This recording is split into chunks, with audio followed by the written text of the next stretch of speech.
Good morning my dear student. आपका स्वागत है आपके अपने ही चैनल हिंदी शिक्षा संकल्प में। तो जैसा कि मित्रों आप लोग जानते हैं कि इस वक्त हम लोग काव्य खंड को पढ़ रहे हैं। इसमें हम तुलसीदास जी को पढ़ रहे हैं और तुलसीदास जी का धनुष भंग पढ़ रहे हैं। धनुष भंग आपका बहुत ही प्रिय टॉपिक है। इसमें हमने पहले पद को पढ़ लिया है, जिसमें कि राम के मंच पर, जब राम मंच पे जाती हैं तो कैसा प्रतीत होता है, नगर निवासी क्या सोचते हैं राम के बारे में, वहाँ पे कैसा माहौल बनता है, ये हमने पहले पद में देख लिया है। आज हम पढ़ेंगे दूसरे पद को। इस पद में सीता जी की माता अपनी सखियों से क्या कहती हैं, एक माता के हृदय की आशंका, एक माता के हृदय की चिंता इस पद में व्यक्त हुई है। गोस्वामी तुलसीदास जी ने एक माँ के हृदय का बड़े ही मनोवैज्ञानिक ढंग से इस पद में चित्रण किया है। चलिए अब हम लोग देखते हैं। राम ही प्रेम समेत लखी सखिन समीप बुलाए, सीता मातु स्नेह बस बचन कहे बिलखाए।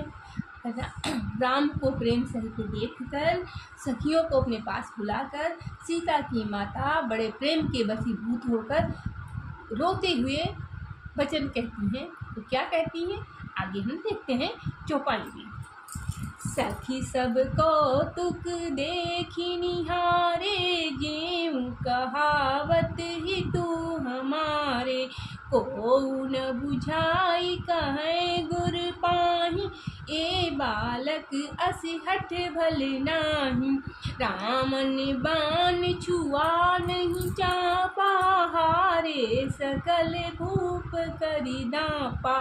सो धनुराज कुंवर कर देहि, बाल मराल की मंदर लेहि। भूप सयानप सकल सिरानी, सके विधि गति कछु जात न जानी। बोली चतुर सखी मृदुबानी, तेजवंत लघु गनो न रानी। कहाँ कुंभज कहाँ सिंधु अपारा, सो सुजस सकल संसारा। रवि मंडल देखत लघु लागा, उदय तासु त्रिभुवन तम भागा।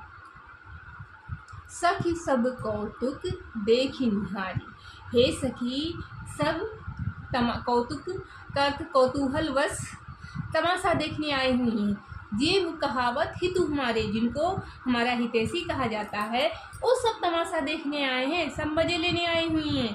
को न बुझाई कहे गुरु पाही, ए बालक असहठ भल नाही। कोई भी गुरु विश्वामित्र जी को नहीं समझाता है, कोई समझाकर नहीं कहता है कि इन छोटे छोटे बालकों का ऐसा हठ, ऐसी जिद अच्छी नहीं है। रामन बाण छुआ नहीं चापा, हारे सकल भूप करि दापा। रावण और बाणासुर जिस धनुष को छू नहीं पाए हैं, जिस चाप को छुआत नहीं लगा पाए हैं, बड़े बड़े राजा का घमंड नष्ट हो गया है। वो बड़े घमंड के साथ आए थे कि शिव धनुष को हम खंडित करेंगे, लेकिन वो उनको हिला नहीं पाए हैं। उनका घमंड, सारा घमंड चूर चूर हो गया है। ऐसी धनुष को सो धनुराज कुंवर कर दी हैं, ऐसी धनुष को इन राजकुमारों के हाथों में दिया जा रहा है। ऐसा प्रतीत होता है जैसे छोटे से हंस के बच्चे को मद्राचल पर्वत उठाने की बात कही जा रही है।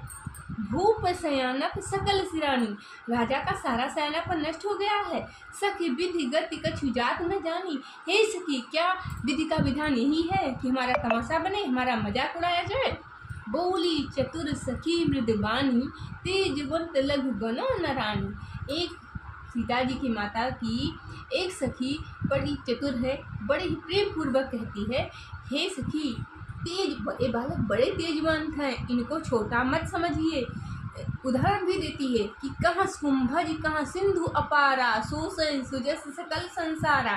कहाँ छोटे से कुंभज ऋषि और कहाँ अपार सिंधु को, जब छोटे से कुंभज ऋषि अपार सिंधु की जल को सोख सकते हैं, जिससे कि उनका सुजस पूरे संसार में गाया जाता है, उनकी सुकृत पूरे संसार में फैल जाती है।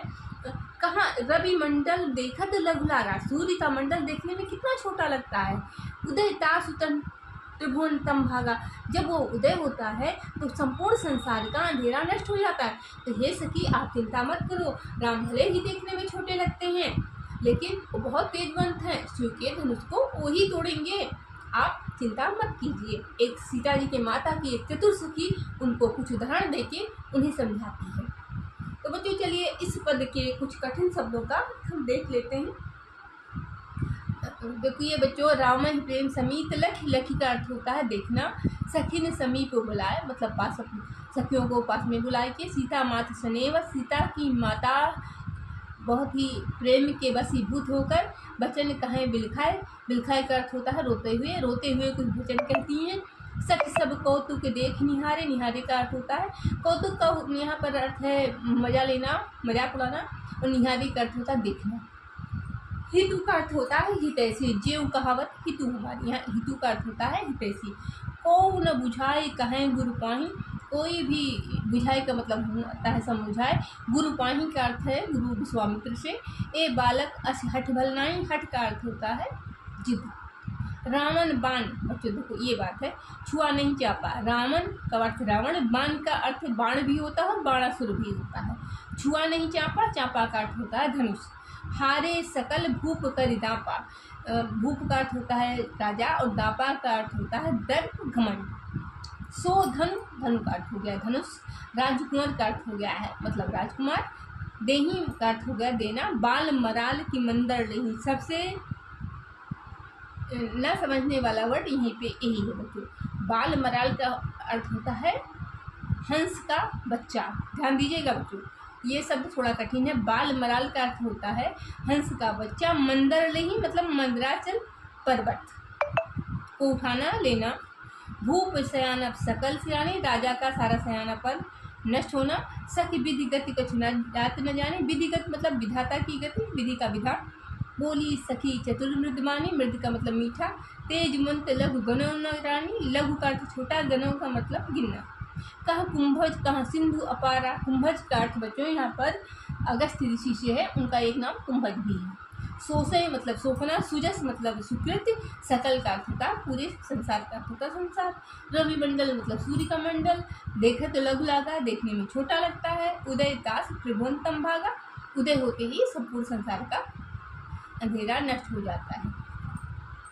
तो बच्चों चलिए एक बार अर्थ और देख लेते हैं।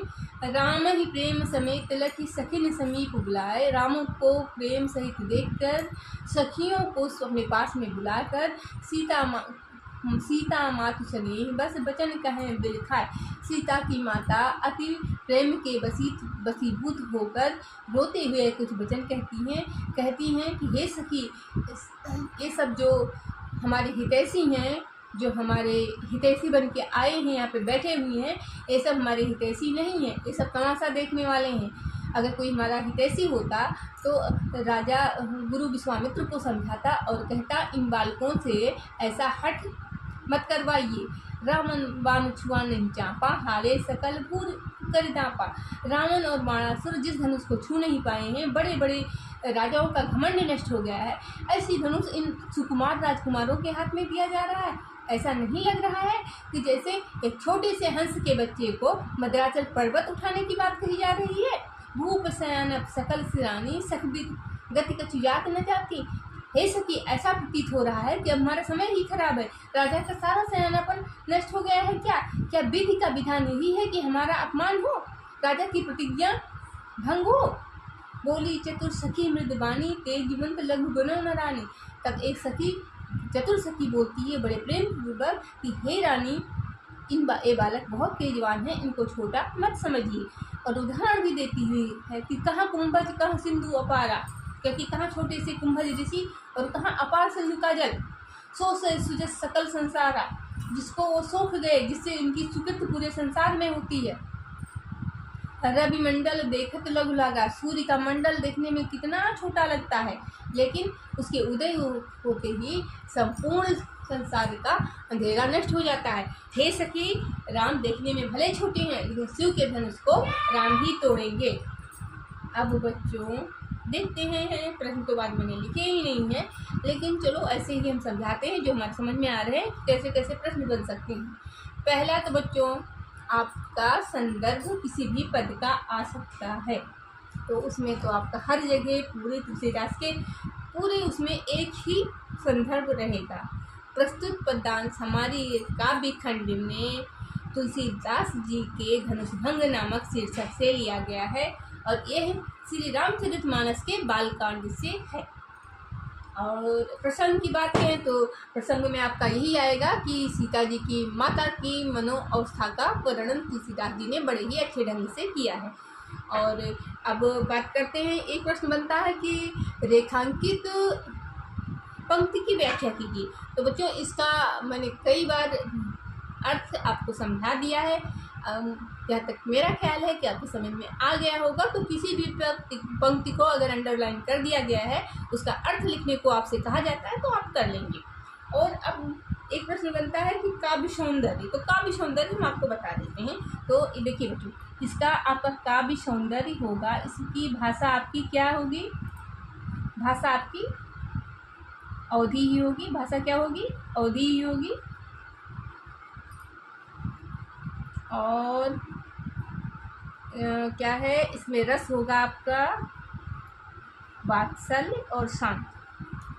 वात्सल्य इसलिए है कि सीता जी की माता राम के प्रेम से वशीभूत होकर ऐसा बोल रही है, इसलिए वात्सल्य रस होगा आपका। और शांत रस है क्योंकि इसमें कोई लड़ाई झगड़ा कोई शोर शराबा नहीं, इसलिए शांत रस। वात्सल्य और शांत दोनों रस इसमें पाए जाएंगे। और छंद इसमें आपका दोहा चौपाई हो जाएगा। छंद क्या है? दोहा और चौपाई।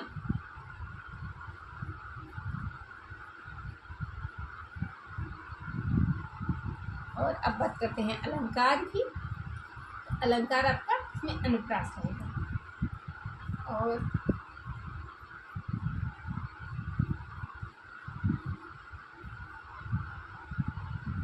गुण आपका प्रसाद। गुण कौन सा रहेगा? प्रसाद। तो बच्चों ये हो गया आपका काव्य सौंदर्य। तो बच्चों गर्मी की छुट्टियां अब तो ख़त्म होने वाली है, आपकी पढ़ाई फिर से शुरू होंगी और आप मन लगा के पढ़िए। वीडियो ज़रूर देखिए क्योंकि आपकी बहुत काम की चीज़ है ये। जब आप पढ़ने क्लास में जाएंगे, अगर टीचर के 40 मिनट में आपको अगर समझ में नहीं आता है तो इस वीडियो से आपको बहुत हेल्प मिलेगी। तो ज़रूर देखिएगा। और अगर हमारा चैनल आपको पसंद आ रहा है, हमारे पढ़ाने का तरीका आपको पसंद आ रहा है तो लाइक कीजिए, कमेंट कीजिए, शेयर कीजिए। Thank you. अब मिलेंगे हम तुलसीदास जी के धनुषभंग के तीसरे पार्ट में। थैंक यू बच्चों। अपना ध्यान रखिए, खुश रहिए, स्वस्थ रहिए।